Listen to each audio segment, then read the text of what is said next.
Parque de la Salud recibió una importante donación por parte de la Embajada de China a Taiwán, que permitirá a los visitantes contar con una mejor infraestructura a la hora de hacer ejercicios, también pensando en los niños y niñas.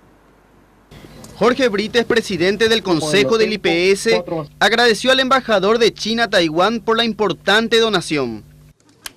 Un fuerte aplauso para este lugar, que también es para nosotros muy importante porque es un lugar donde se hace prevención, donde venimos a hacer ejercicios físicos, caminatas, para poder mejorar nuestra calidad de vida.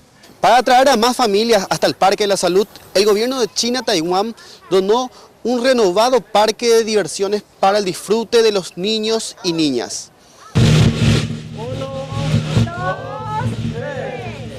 El embajador de China Taiwán en Paraguay resaltó las virtudes del parque. Es un parque realmente fantástico, ¿no? Es un parque con árboles tan frondosos, con tantos oxígenos, tan frescos. Y sin embargo, yo observo que aparece que no hay mucha persona que sabe aprovechar ese excelente ambiente para hacer caminata o hacer ejercicio físico. Pues, entonces yo pienso que, pues, a lo mejor habría que traer algunas cosas bonitas para atraer más gente acá. Otra parte de la donación también consiste en la donación de equipos para realizar ejercicios.